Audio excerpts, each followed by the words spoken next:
Hi friends, welcome to my channel. நம்ம இன்றைக்கி என்ன பார்க்க போகிறோன்னு பார்த்தீங்கன்னா, ரொம்ப ஹெல்த்தியான சூப்பரான ஒரு தோசை ரெசிபி தாங்க எப்படி செய்யறதுன்னு பார்க்க போகிறோம். அது என்ன தோசை அப்படின்னா, நம்ம பச்சை பயிறு இருக்கு இல்லைங்களா, அந்த பச்சை பயிறு தோசை தான் செய்ய போகிறோம்.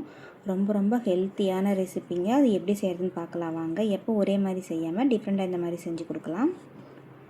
சின்னதாக 1 கப் அளவுக்கு பச்சை பயிறு நான் நைட்டே ஊற வச்சுட்டேங்க. நல்லாவே ஊறிடுச்சு பாருங்கள். இப்போ ஊறின அந்த பச்சை பயிரை மிக்ஸி ஜாரில் சேர்த்துக்கலாம்.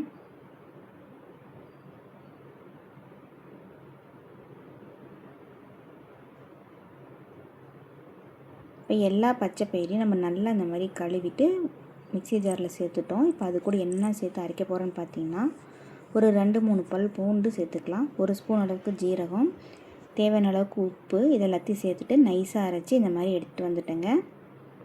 இப்போ அதை ஒரு பவுலில் மாற்றிக்கலாம். இட்லி மாவு இருக்குது இல்லைங்களா, அது ஒரு 4 கரண்டி அளவுக்கு இட்லி மாவு இது கூட சேர்த்துக்கலாம்.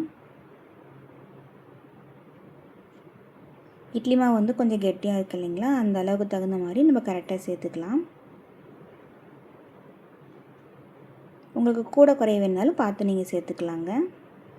இப்போ இந்த 2 மாவையும் நல்லா கலந்து விட்டுடலாம். ஒன்றோட ஒன்று நல்லா மிக்ஸ் ஆகிற மாதிரி நல்லா இந்த மாதிரி கலந்து விட்டுருங்க. நல்லா தோசை பதத்துக்கு மாவு கரெக்டாக இருக்குது நமக்கு. இப்படி ஃபுல்லாக நம்ம கலந்து விட்டுட்டோம்.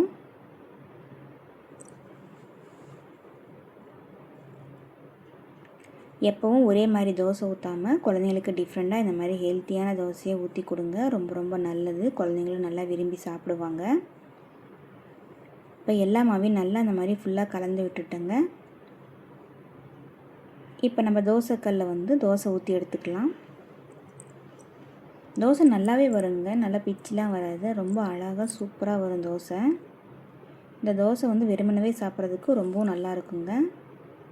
கண்டிப்பாக நீங்களும் ட்ரை பண்ணி பாருங்கள்.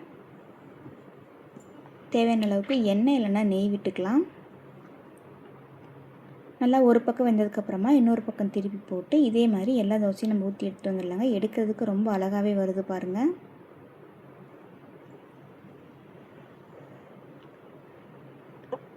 இதே மாதிரி எல்லா தோசையும் நம்ம சுட்டு எடுத்துகிட்டு வந்துடலாங்க. ரொம்ப ஈஸியாக சூப்பராக ஒரு ஹெல்த்தியான தோசை ரெசிபி எப்படி செய்கிறது நம்ம இந்த வீடியோவில் பார்த்தோம். இது கூட நம்ம தொட்டுக்க கார சட்னி இல்லைனா தக்காளி சட்னி இல்லை ஆனியன் சட்னி இல்லை தேங்காய் சட்னி வச்சு கூட சாப்பிட்லாங்க. எந்த சட்னி வச்சு சாப்பிட்டாலுமே ரொம்பவும் சூப்பராக இருக்கும்.